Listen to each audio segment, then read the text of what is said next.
The concept of the super team isn't a new one in sports. It feels like almost every offseason in any sports league, a team will break the bank, grabbing several high-profile free agents that exponentially raise their overall skill ceiling.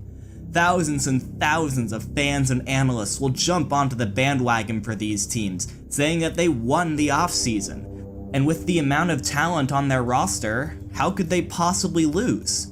Well, while these teams could have a dream roster for fantasy players, they often don't perform up to their, to be fair, extremely high expectations, either through unforeseen internal issues, cockiness turning into laziness, or simply not being as good as expected.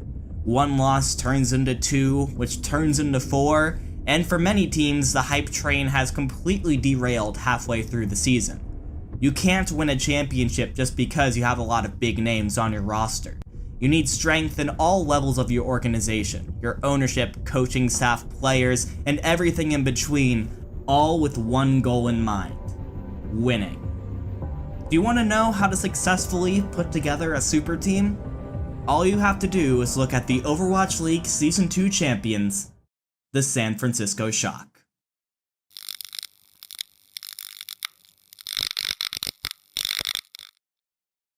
Hello everybody, and I am so excited to welcome you to the first episode of SiR Season 2. For those of you who don't know what I'm talking about, SiR stands for Season in Review, and it's my main off-season series in which I review a season. It's pretty self-explanatory. Every episode centers around the story of one Overwatch League team through one Overwatch League season. I go through their journey stage by stage and hopefully present it in a way that's both informative and entertaining. Afterwards, I'll try my best to analyze why a team succeeded or failed and give them a final rating.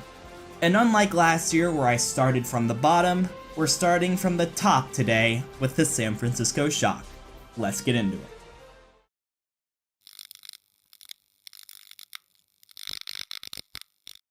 The Shock bowed out of Overwatch League Season 1 in 9th place overall with a record of 17-23, missing the playoffs by a large margin. However, that record in itself doesn't tell the full story. Stages 3 and 4 of Season 1 provided just a taste of what was to come. Main Tank Super and DPS Sinatra, after being ineligible for most of the season due to being too young, had finally come of age and were getting more and more comfortable on the stage. This was accelerated by the guidance of Krusty, the newest head coach on the Shock. Krusty had a high reputation already as the coach who navigated the Boston Uprising to Overwatch League's first perfect stage in Stage 3 of Season 1. The Shock were trending up very quickly, and most analysts were pinning them as a playoff team come Season 2, but it's obvious that they weren't satisfied with just being playoff contenders. With that mindset, they started their offseason by shedding what I can only describe as their dead weight. No offense to IDDQD, Nomi, and Dak, but they were bench warmers in the second half of the season, and even when they did play, they generally underperformed. Well, except IDDQD, I guess, but his sample size is tiny. Also, a longtime analyst for the team, Harsha, announced his departure in what seemed like a mutual agreement as many members of the team expressed their sadness on Twitter. Ironically, he would later join the Vancouver Titans, becoming one of their biggest adversaries. Now, this is where the Shock really started to make moves. First, they made their only major trade, sending Dante over to the Houston Outlaws in return for Smurf, a main tank player formerly for GGEA. Yeah, remember those guys? The Outlaws Academy team that completely fell apart? Yeah, this was an odd move at the time. Trading a proven DPS player for a tank who was basically unknown and had mostly struggled at the Tier 2 level. Though, with how much of a mess the Outlaws were at the time, it's not clear how much we should be blaming the players for that. Especially since other GGEA players like Fisher, Sharp, Gray, and Aid have found success since. Most figured that he'd be a backup to Super anyways, and when the team made the decision to promote Rascal, it became clear that Dante wouldn't have gotten much playtime anyways. Rascal's Overwatch League career up to this point had been a very rocky one. After coming 3rd place in Apex Season 4 as a member of C9 Kongdu, he was picked up for the London Spitfire, where he was promptly put on the bench almost exclusively. I mean, Rascal has always been known as one of the most flexible DPS in the game, but if you're competing with freaking Profit, what are you supposed to do? He was eventually transferred to the Dallas Fuel, where he was mostly benched again, and they were a giant mess. He was kicked off 2 months later with toxicity rumors flying all over the place, and at this point it was too late in Season 1 for Rascal to rejoin another Overwatch League team, so he was stuck in kind of a no man's land for a while. Many thought his career was over, but he eventually found himself playing for Energy Esports, the Shock's Academy team, and was a big reason for their semi-final run in Contenders 2018 Season 2. Rascal's eventual promotion for the main roster had been predicted for months, and he had bolstered an already strong DPS core. The next move that the Shock made was their big Contenders pickup, grabbing Violet from O2. While Sleepy had filled the role of flex support well in Season 1, Violet was one of the hottest prospects at the position and had the potential to be a breakout star in an already star-filled role. This was a solid pickup. And finally, out of nowhere, the Shock signed Striker to the team. This one was massive at the time. On the Boston Uprising, Striker had shown his mastery of hitscan heroes like Tracer and his ability to quickly learn heroes like Widowmaker. He was often credited as one of the biggest reasons behind their success. No one was expecting Boston to give him up, but the connection was obvious. Krusty coached Striker on the Uprising in Season 1, and Striker ended up following him. And of course, when you have a talent like that, why not take him? So going into the season, the Shock had probably the most high-powered DPS line in the entire league. Sinatra, Baby Bay, Architect, Rascal, and Striker are all incredible players that could start on almost any other team, and now they were all fighting for starting spots. Players like Sinatra and Rascal have had personality issues in the past, so would they be able to balance all of them out, or would they collapse like so many super teams before them? Also, there was a bit of concern around the tank line, especially the main tanks. Super was decent in Season 1, but wasn't quite the game-changing main tank that most people expected him to be. Meanwhile, no one really knew what to expect from Smurf. It was these concerns that caused the Shock to stay just outside the top in most power rankings as the season got underway.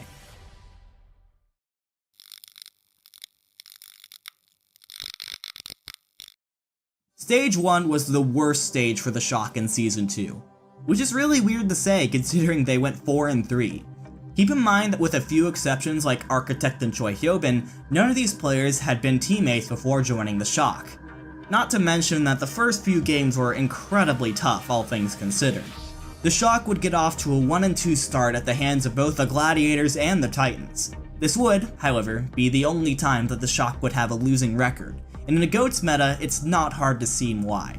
A Reinhardt meta fit perfectly into Super's wheelhouse, and he came out looking extremely different than Season 1. The team quickly learned to trust his generally aggressive playstyle and fed off of his energy. Choi Hyobin's D.Va and Mott's Lucio had already been proven all the way back in Season 1, and they were improved even more after an off-season of grinding, but then we get to the rest of the team, who we weren't as sure about going into Season 2. After coming of age and also serving a 2-game suspension for account boosting, Violet immediately took the starting roster spot for flex support and never let go. Violet's performances on Zenyatta were always solid at worst and game-changing at best, putting up some incredible damage numbers for a support player, but he couldn't even hold a candle to Sinatra. The DPS player had hinted at a potent Zarya in the past, but I'm not sure if anyone was expecting this level of dominance. Listen, I know that damage isn't everything, but when you have the most damage per 10 minutes out of anyone in the entire league, well, people are gonna take notice. And they did. Sinatra's aggressive bubbling playstyle paired perfectly with Super's, and you would almost never see him below 70% charge. If I was to give a weakness to the Shock anywhere in Stage 1, I'd probably end up saying Brigitte, and it's mostly because it seemed like the Shock just weren't quite sure what to do with that spot yet. They started the season off with Architect at the position and swapped him out with Rascal after a few games. This meant that the team wasn't able to gel a starting 6 together as quick as they wanted to, which I already mentioned was an early obstacle for them. Luckily, their 4-3 record was enough to qualify for the playoffs, and it was then that we finally got to see what the Shock could really do. After sweeping aside the Defiant and the Fusion with hardly any problem at all, they found themselves face to face with the Vancouver Titans. a team that was to this point undefeated and even beat the Shock earlier in the stage. However, the series that was to follow could only be described as epic. The Stage 1 playoffs match between the Shock and the Titans remains my favorite GOATS mirror match of all time, and it convinced me that GOATS can truly be entertaining to watch if played by two teams that have mastered it. The Shock and the Titans danced back and forth, wrestling for positioning and trading blows the entire time. In the end, it was the Titans who would emerge victorious, but the Shock would take them all the way to 7 maps and solidify themselves as the best chance to beat what, at the time, looked like an unstoppable force. Despite being a bit behind in the standings and being without a trophy, optimism for the Shock was sky high.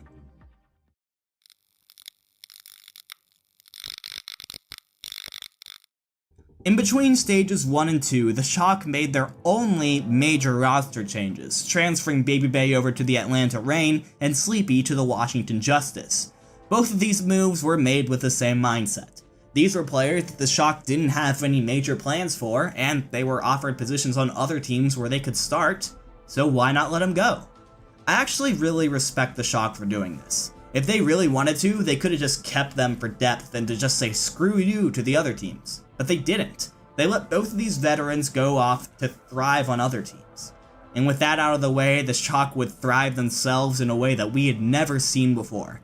This was their most defining stage, the one that we'll look back on as the most dominant stage in the history of Overwatch League so far. Building upon the momentum that they started in Stage 1 playoffs, the Shock would go undefeated 7-0 in this stage. Impressed? It doesn't end there. The map score for the Shock? 28 wins, 0 losses. This is the first and currently only time in Overwatch League history that this has happened. How? Did they just have a really easy schedule? Well, not really. The Fusion and the Defiant both qualified for the Stage 1 playoffs, and teams like the Spark and the Charge were dark horses who barely missed out. You'd expect one of these teams to take at least one map. Some people would point at Baptiste, and they wouldn't be entirely wrong. Stage 2 was Baptiste's debut in the Overwatch League, and while most teams took a quick look at him, shrugged, and went back to normal GOATs, the Shock were the only team to really incorporate him into their game plan. Surprisingly, it was Rascal, always the quick learner, who picked up the support hero. Anything to get out of Brig Jail, I guess. Rascal was able to take advantage of Baptiste's astonishing AoE healing to build up his ultimates extremely quickly. Amplification Matrix doubles the damage of projectiles that pass through it, which is huge in a generally low damage meta like GOATs. He was able to provide a lot of defensive utility with well-timed immortality fields, as well as dealing a surprising amount of damage himself. This Baptiste GOATs, labeled Boats, was tried by a few more teams, but no one was ever quite as good at it as the Shock, and it obviously threw teams for a loop. However, this wasn't something that they relied on. The team would still play GOATs a majority of the time. The main reason for their success, in my opinion, was that they were able to take what they already had in Stage 1 and build upon it, growing as players and as a team. If the Shock were great before, in this stage they achieved perfection. Literally. They say the winners write the history books, and as the first team to achieve this 28-0 map record, the Shock and their fanbase got to name it. They called it the Golden Stage, a play on how California is often called the Golden State. But of course, it couldn't end there. The Stage 2 playoffs shaped up almost exactly like the first, and the Shock once again found themselves staring down the Vancouver Titans for the Stage Championship. But, armed with the growth of the last month, this time would be different. This time, the Shock would prevail and take home the title of the Stage 2 champions. Without a doubt in anyone's mind, the Shock went into the mid-season break as the best Overwatch team in the world. He has to reveal himself to contest the payload, and he does so just for a brief moment, but no one else is there! It's over! The San Francisco Shock complete the Golden Stage! They do not drop a map!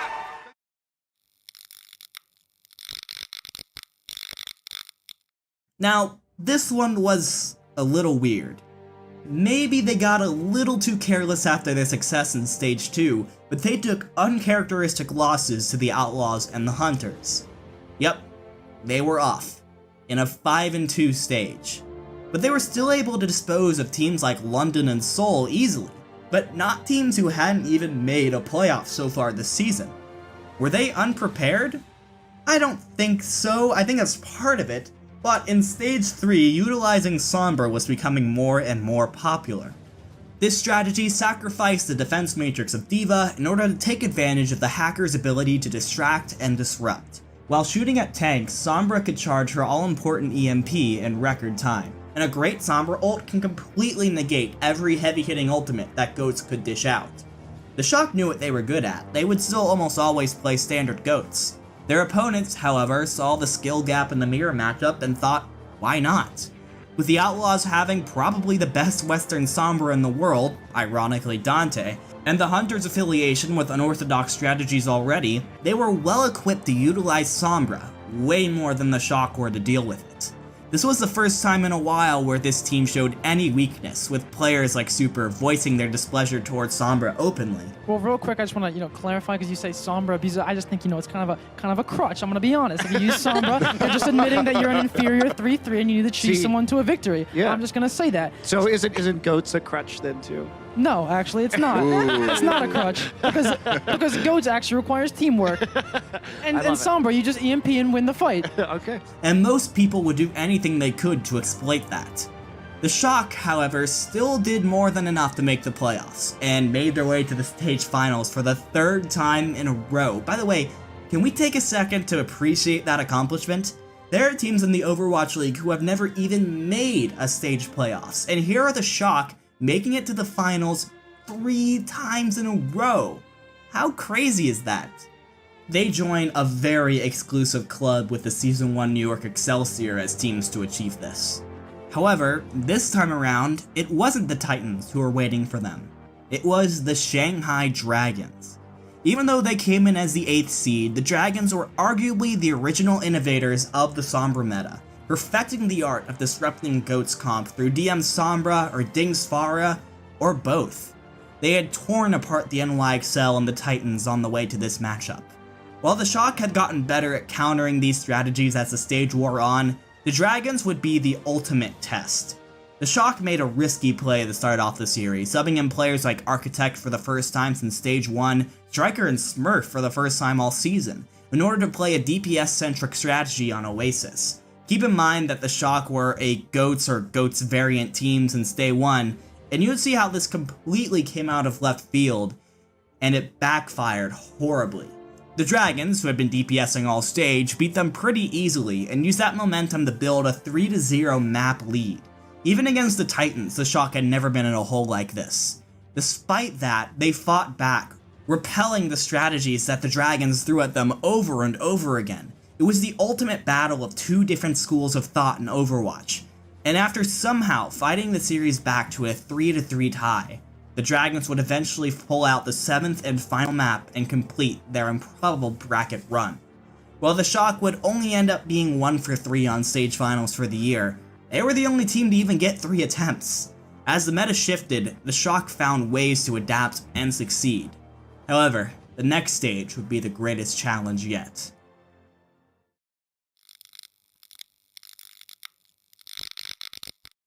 Role lock. The game of Overwatch hadn't seen a hard change like this since 2016 when they made it so that you couldn't have 5 divas and a Lucio on one team. The update that forced every team to play 2 tanks, 2 DPS, and 2 supports eradicated the GOATs meta that had dominated the game for almost a year. The meta that the Shock were depending on. So much was in the air at this time and questions were being asked of every team, including the Shock. Would they be able to? Yes. They were fine. Despite all the concerns, the Shock were really able to start flexing the depth of their roster in Stage 4. This time, the meta was, for the most part, centered around Orisa and the DPS duo of Mei and Reaper. Interestingly, when it came to an Orisa meta, the Shock benched Super at main tank in favor of Smurf. While Super is incredibly entertaining to watch, Orisa in herself encourages a more passive playstyle, something that goes against Super's very being. So it does make some sense if they decided to put in the more reserved Smurf instead. We all started seeing a lot more utilizing of Architect's large hero pool and Striker's hit scan prowess. And of course, this was backed up by what has been a consistently impressive support duo of Violet and Moth, who by the way haven't changed once since Violet was able to play. Moth in particular hadn't been subbed out since he joined the team in Season 1 until a Mimi Map 4 in a game that the Shock had already won. Also, to gush about Choi Hyobin for a bit, he had developed into a dream off-tank for the Shock, giving solid to great showings on D.Va, Zarya, and Roadhog. He's reached a level of legends like Fury and Janu. And of course, Sinatra. After spending 3 stages being perhaps the best Zarya in the world in a meta where Zarya is extremely important, and still showing his value for certain maps, pulling things like his pocket Genji out of left field, Sinatra was voted the MVP for Overwatch League Season 2, joining Jonak in an extremely exclusive group. Even though there was no playoffs this stage, the Shock's second 7-0 record this season indicates that they'd probably make it to the finals again if they had the chance. The Shock were dominant and easily qualified for the season playoffs as the 3rd seed. The only reason they weren't in the top 2? The 2nd seed needed to be from the Atlantic Conference. Yep, the Shock went into the playoffs with all the confidence in the world, and it was well deserved.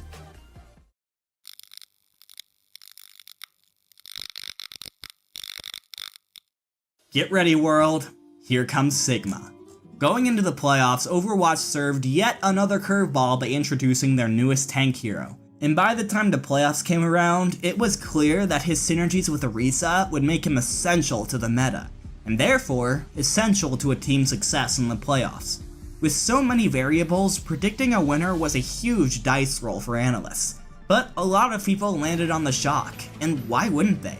This team had been able to handle every other curveball thrown at them with ease. Surely Choi Hyobin's Sigma would be among the best.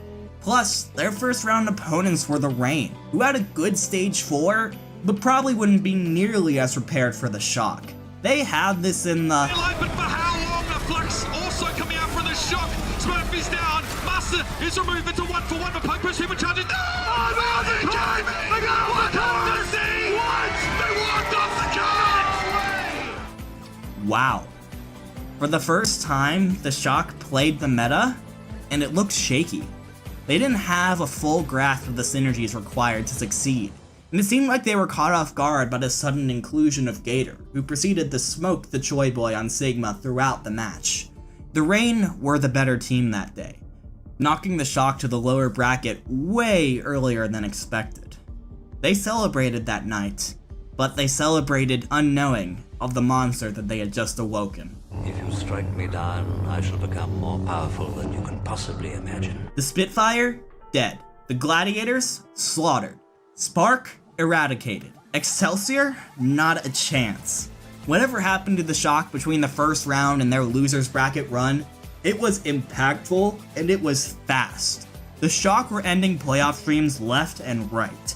Choi Hyobin's Sigma was much improved from their first game. Smurf had a much better handle on how to use his abilities and his halts to get every ounce of usage out of the rest of his team, allowing Moth and Violet to do their jobs that much better. And in the playoffs, the Shock flexed their incredible DPS core more than ever. When they ran the standard Doomfist Reaper composition that was most popular, they put in Sinatra and Striker. Sinatra in particular became possibly the most devastating Doomfist in the entire bracket, more than earning his MVP status. However, this wouldn't have been possible without the rest of the team setting him up as well as they did. However, on certain maps, the Shock liked to run a Mei Bastion bunker composition, and when they wanted to do this, they would swap in Architect and Rascal, who were able to plug into the rest of the team without any problems and play incredibly effectively. With these strategies, the Shock rolled all the way through the losers bracket and made their way to the grand finals in Philly. Oh, and did I mention that they did this without dropping a single map?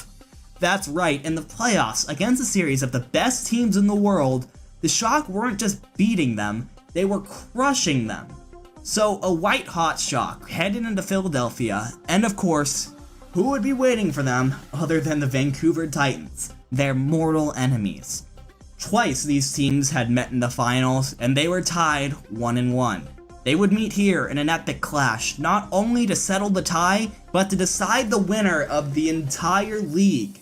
So much was riding on this. Everyone was sure that it would be epic. It'd be a battle of the ages to decide the true winner of the league. There's no way that this wasn't going to at least 6 maps. But the Titans would fall, just like the rest. 4-0. The Titans made it close for a few maps, but the Shock always found a way to clutch out. By the time 2 maps had gone by, everyone could tell that the game was already over. The Shock lifted the trophy as piles of orange confetti were scattered around them. As a crowd of thousands cheered, they looked around, knowing that the work was worth it. The San Francisco Shock are your Overwatch League Season 2 champions.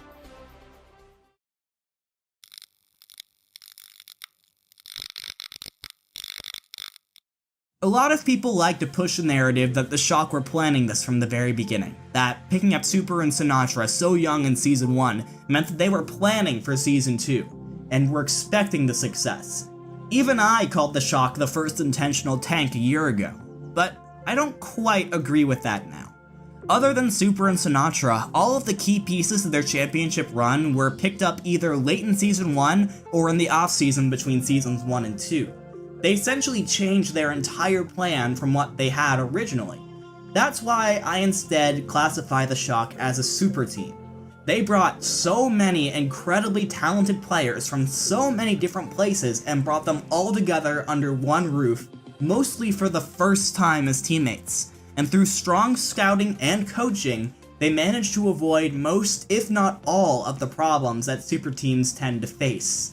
Unlike the London Spitfire last year, there was no dip in their performance. There was no point where people doubted their abilities. Overwatch threw twist after twist at them, and they found a way to rise above it every time. They had 2 perfect stages, including the first Golden Stage. They have a stage championship and 3 stage finals appearances. They have the longest map win streak in Overwatch League history, an active 20 map win streak going into Season 3. And of course, they won the Overwatch League. How can you possibly argue against that? That's why my final rating for the San Francisco Shock in Season 2 is my first ever A+. Thank you guys so much for watching. I hope it was worth the wait. Do you agree with my valuation of the Shock?